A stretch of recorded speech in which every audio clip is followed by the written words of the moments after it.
I'm excited because we're here at season 2 of that 90s show. But going back a little bit, how was Nikki originally described to you? Nikki was originally described to me as, well, I auditioned through the open call.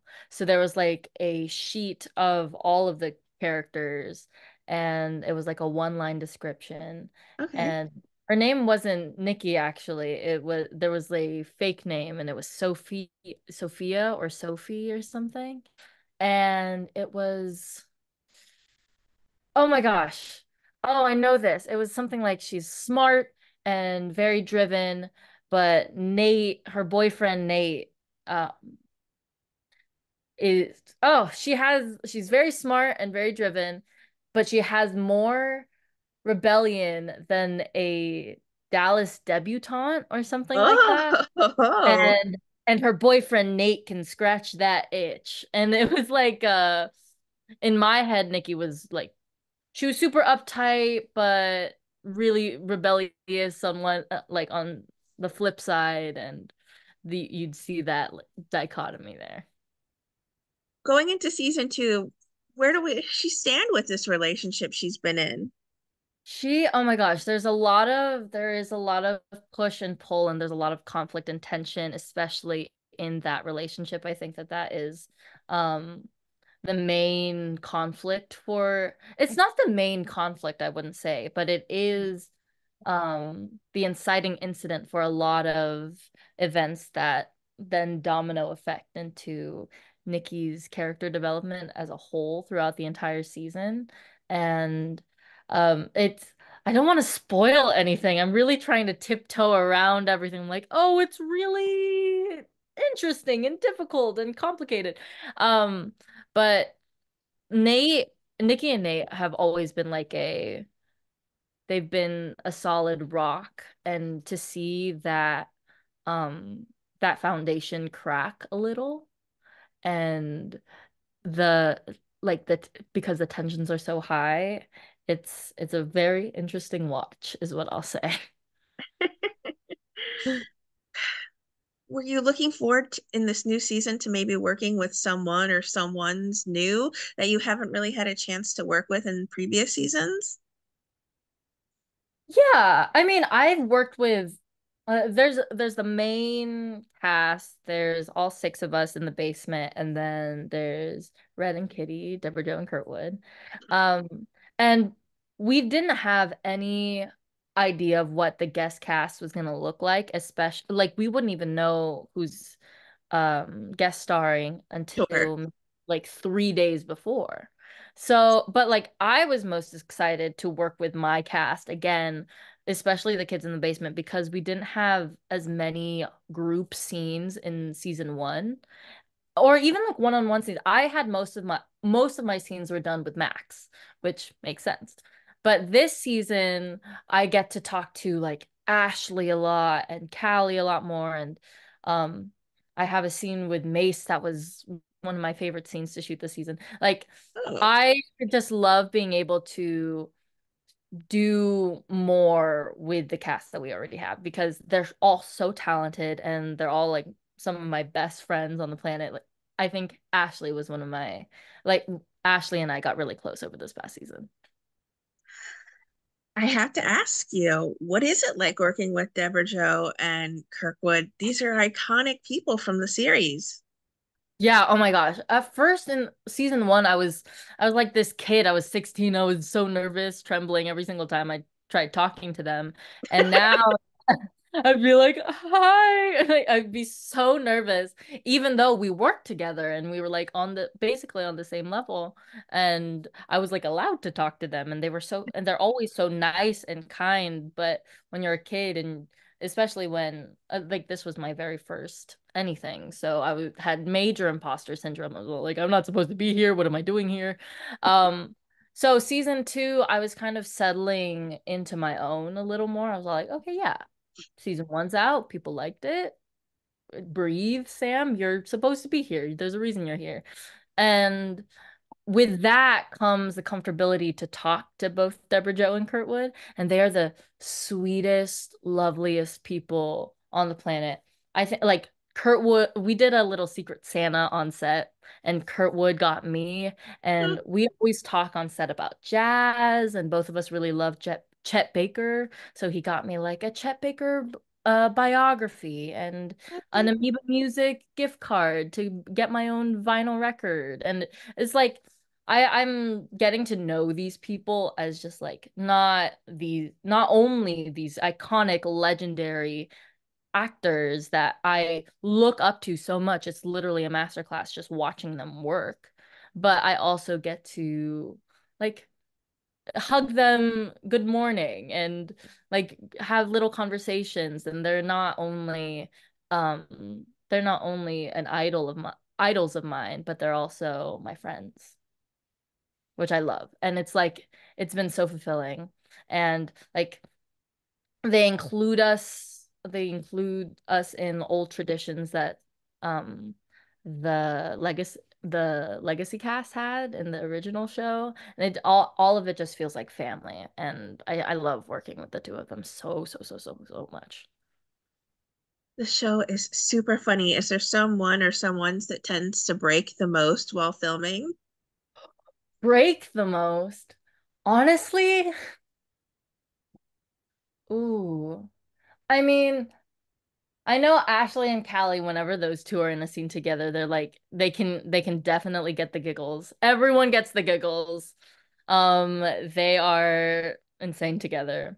Deborah Joe, honestly, breaks so much. Not so much, but like when she does break, it is the funniest thing on the planet Earth because she's trying to hold it in, but you just hear the and it's like, and then Small giggles. everyone, the second she starts breathing like that, or like she starts trying to hold in her laughter, everyone around her breaks tenfold. Here in season two, what does it mean to you to be a part of such an iconic series? I mean, I'm just so grateful and I'm so happy because I was also a fan of that '70s show. I watched all of it from like all 8 seasons in what 2020 during the pandemic. And I loved it, and I never in my wildest dreams could have imagined being like seeing the basement in 3D, like being in 4D, being in it, being someone who gets to interact inside of that set. Like it's genuinely a dream come true. And I feel really grateful and really proud to be part of that '70s show, that '90s show universe. Just because it's like Bonnie and Terry Turner, the creators of that '70s show, like put so much love and care into the world building aspect of it, and then everyone who's ever worked on '70s really they added their own flair to that world, to Point Place, Wisconsin. And even though it is like middle of nowhere America, it's so colorful and full of life, because not because of like the setting, but because of the people involved. Mm. And just to be another person to live in that universe, it's just, I feel so lucky. What have been the other projects you've been busy working on then lately? I'm someone who is very go, go, go. I'm always on all the time. So right after, like the day after we had our season 2 wrap party, I started rehearsals, like in-person rehearsals for a play that I was doing. I was part of a 1 hour production of Much Ado About Nothing. Um, Cool. Yeah, I was Hero. It was my very first time doing Shakespeare, and we closed a few weeks ago, and it was genuinely one of the most fulfilling experiences of my life. It was completely free for everyone to attend.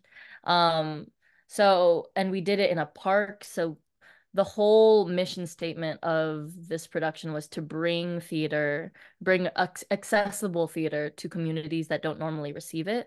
We were doing it in this park in Ladera Heights, and like everyone from the neighborhood could just come and watch and enjoy. And it didn't have to sit through 3 hours of Shakespeare, and it was fun and it was light. And everyone in that cast is absolutely brilliant because all of us were there for free. We were donating our time too in order to make this production completely free for the public as well. So everyone was there.